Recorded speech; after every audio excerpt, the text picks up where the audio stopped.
funny that it's like seems like such an isolated segment of society, and yet we've got millions of viewers. Not just a couple. Hello, my name is Russ Milheim from The Direct. Thank you both for talking to me today about the show. Hey, Russ. Hey. You know, I've seen the first 4 episodes and really enjoyed it, so congratulations on even more Dexter. Thank you. My first question, so Jack, I'm going to start with you. One can only assume going into this show that you will eventually cross paths with Dexter, once again, hypothetically. When that moment comes to pass, what can you tease to audiences about the evolution of that father and son dynamic in the show, and how will it have changed since the last time we saw them? Well, I mean, I feel like the ways in which it changes, are just that's an evolution in and of itself. I mean, obviously, plenty changes when you think somebody's dead and you learn they're not. I mean, and that's the biggest surprise, to receive, particularly for Harrison, who, I mean, has been hallucinating already and seeing other dead guys. So to be faced with your father, I mean, the other person that you presumably have killed, is a lot and is believable, after all of, what's going on. But then to have him actually be there, to realize that it's not a hallucination, that he's standing right there. I mean, that's enough to knock anybody off their feet, and to reframe kind of the world around them and like what is going on. I think it also offers a lot of opportunity. I mean, there's just so many unresolved feelings, positive ones, negative ones.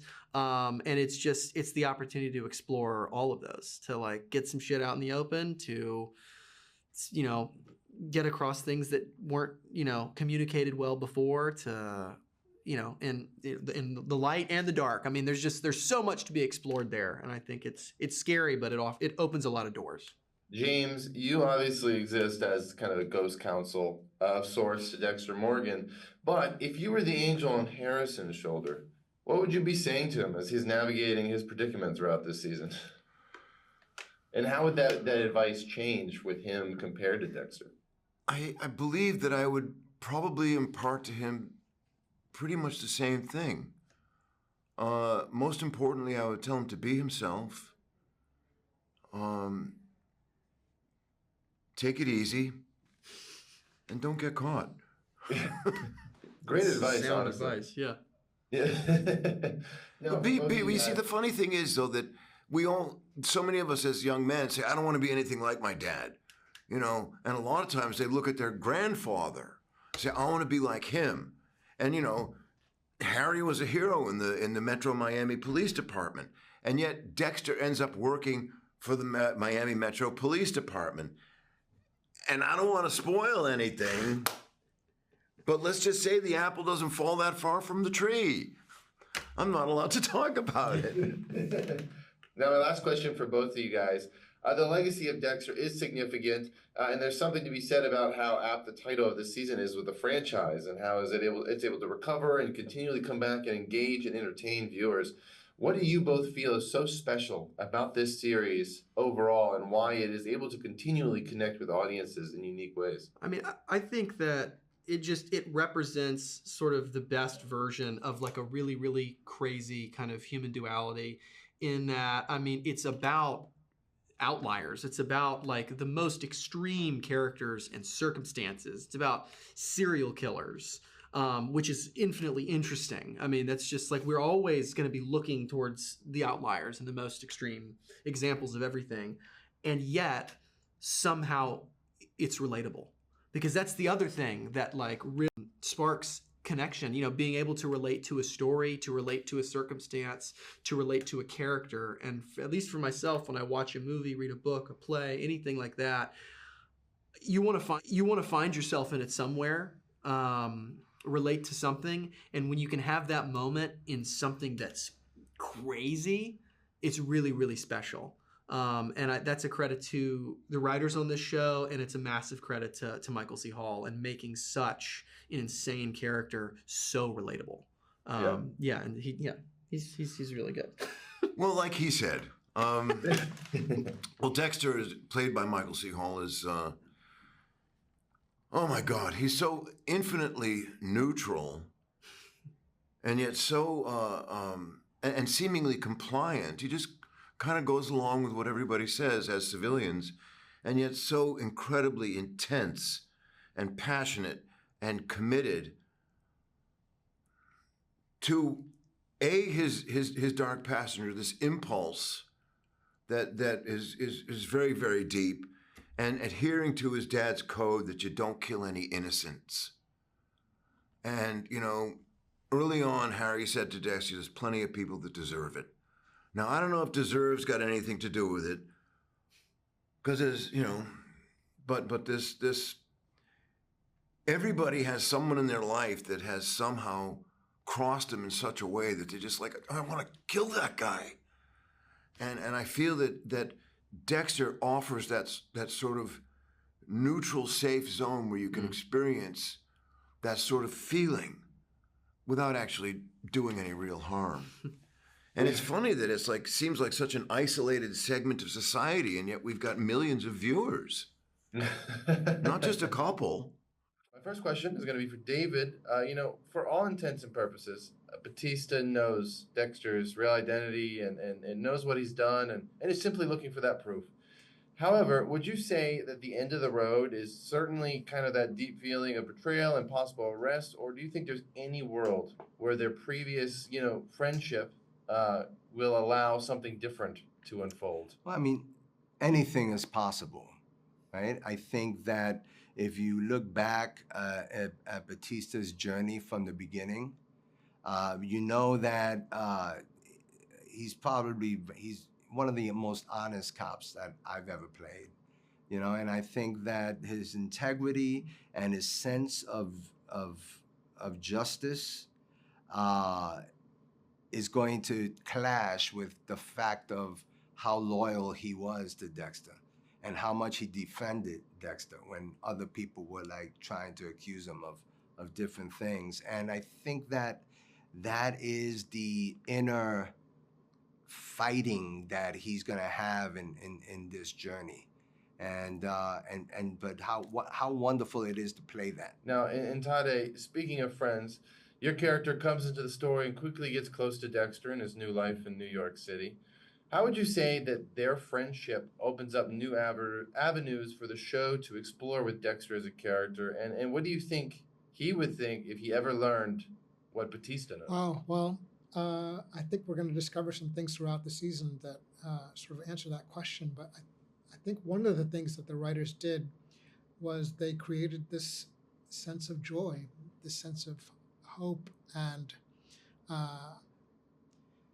you know, comfort food. He takes Dexter in under his wings, literally gives him a place to commit his crimes under his own nose. And I think that's where the drama lies, where things happening so close to his own,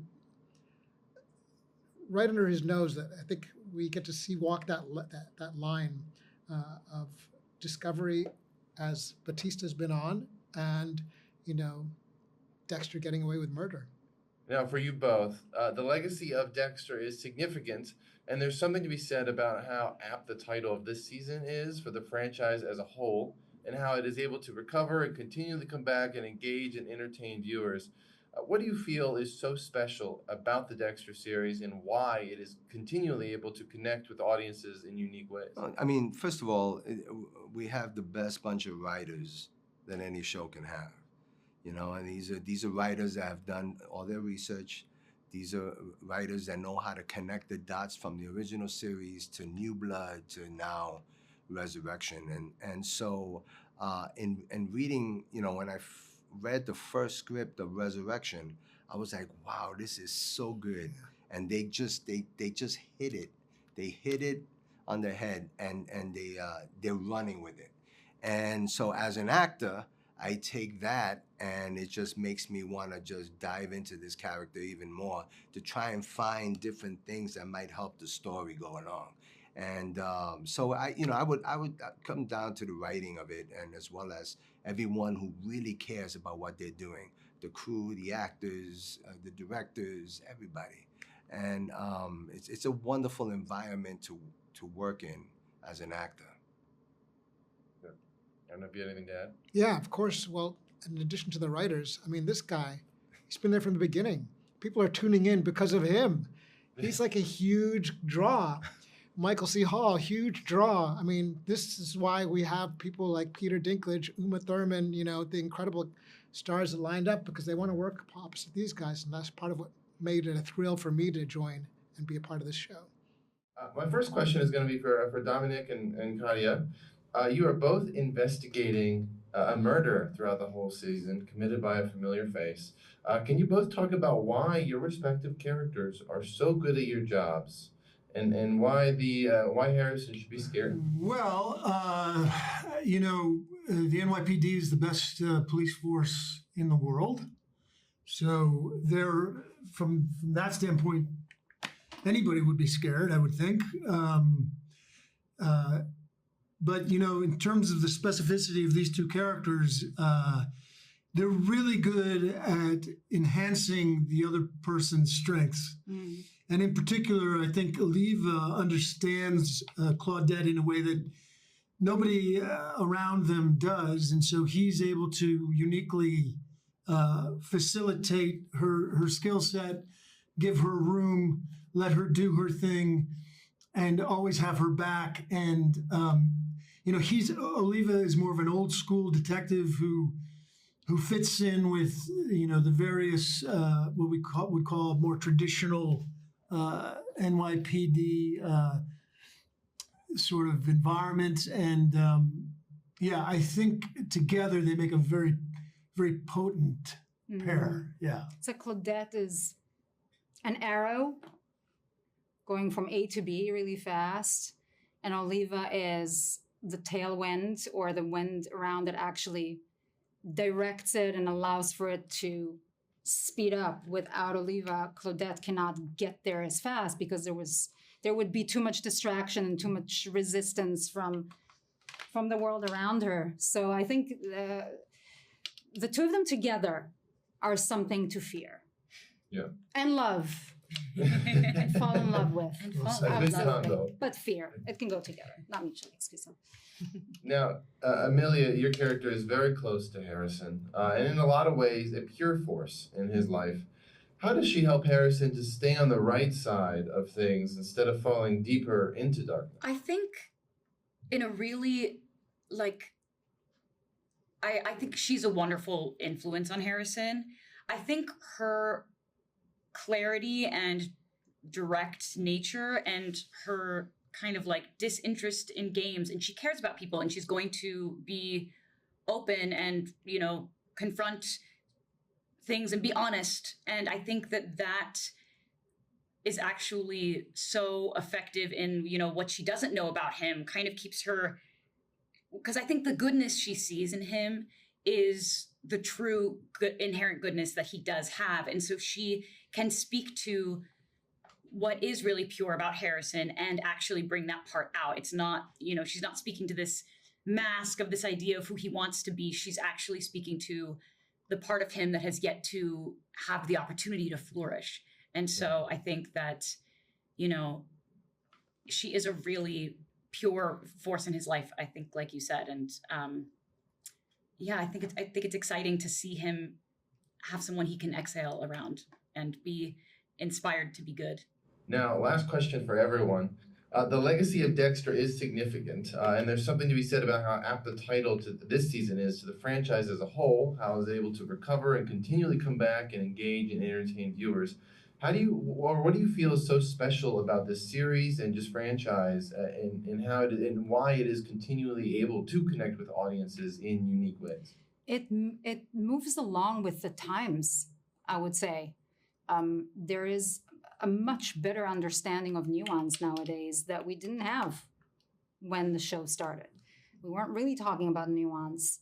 It was much easier to, you know, kind of other certain groups, other certain people. We didn't understand anything. And now that we understand it, there's so much more richness in the world of it. And to understand that there is not just bad or just good. We all have of both. And I think that's why it works so well and why people resonate with the show so well, because we all see a little bit of ourselves in at least one of the characters. Yeah, I think I see myself in Uma for sure. Go ahead.